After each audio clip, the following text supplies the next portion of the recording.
The mayor is on record around the world as smart sizing or right sizing, or what some people still call downsizing the city, but reducing the physical footprint of built space, which includes a lot of empty houses, a lot of abandoned commercial space, etc. And our effort here is to start with the Urban Agriculture Initiative to put some of that land back into productive farmland. There's a lot of pieces involved in that, and we have good farmland around the city too, so you have to kind of balance off the cost of bringing urban land back into substantial production, versus just continuing to draw on the surrounding region. And we're trying to do a balance between both of those. But having green neighborhoods with plants and things growing on them where there used to be junk cars it's a real inspiration.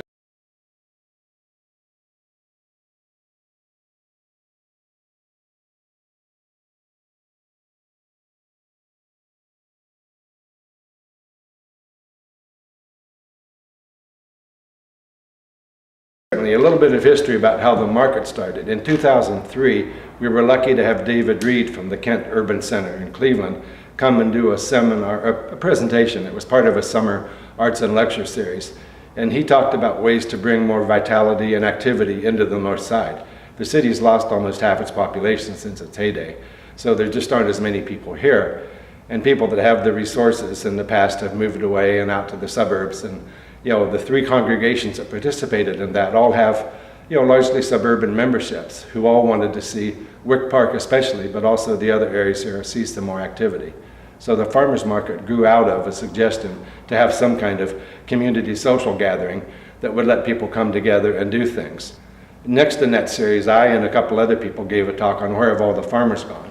And our concern was to try to protect and preserve the farmers that are still here, who often can sell off for subdivision and development for a whole lot more than they're ever going to make farming. So our hope was, by adding in a local market and eventually value-added products, they could make enough farming to hopefully hold on and stay in farming, and maybe help even a new generation of younger people begin to take over and keep growing food for us. So we keep using some of the abundance we already have as a region.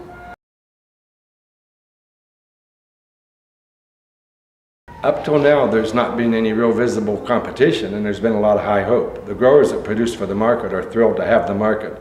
When it first started, some of them were worried about was it safe or not. We hired a security guard. One couple that was concerned from Springfield, one of the smaller towns around, came in with a pickup load of corn and sold more corn in 3 hours than they sell all week at their farm stand. And they had a variety of customers came. Nobody tried to steal ears of corn and slip them in their pockets, and all those fears that people have just proved unfounded. And pretty soon they were sharing recipes and learning about urban culture, and a lot of Black and Latino customers sharing ideas and enthusiasm about fresh produce, because much of the Black population grew up in the rural South, but they're 2 generations away from that, and the small number of people that still have access to urban land and farm just don't grow very many vegetables anymore. So the grandparents come, try to get their kids to learn how to do a garden, and it's not as much fun as watching a computer game or doing something of that sort. So there's a lot of retraining of the next couple generations that we have to do. And some of the farmers are hoping they can get students or others to come out as interns and work with them on their farms.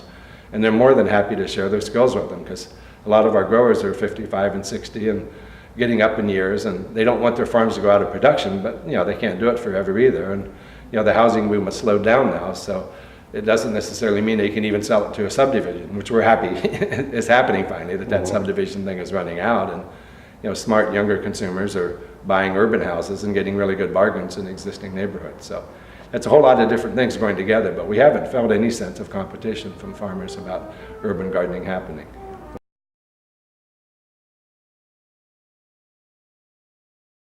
So the Mahoning Valley has a rich tradition of ethnic foods and good cooks and people who have specialties. We want to preserve both the capacity and the talent, but the job creation aspect of that too. So we think it's really exciting with kind of the general economic return to people thinking about how they can be self-sustaining. We're working with the Cooperative Center at Kent State University to develop a producers co-op, and it would be both typical rural farmers, including Amish that are in particularly northern Trumbull County and southern Ashtabula County, as well as as people who are renewing, some of them renewing an interest in doing vegetable gardening, produce gardening.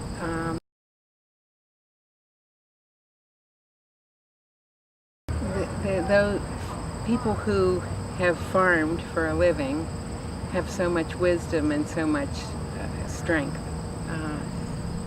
And we've lost a lot of that talent and a lot of that ability from our own experiences, urban dwellers, or at least even suburban dwellers. And so to reconnect people who get sustainability from an intellectual capability or understanding, but haven't really been tied to what it means to be in the life cycle of the earth, and to try to intermingle and learn from one another how to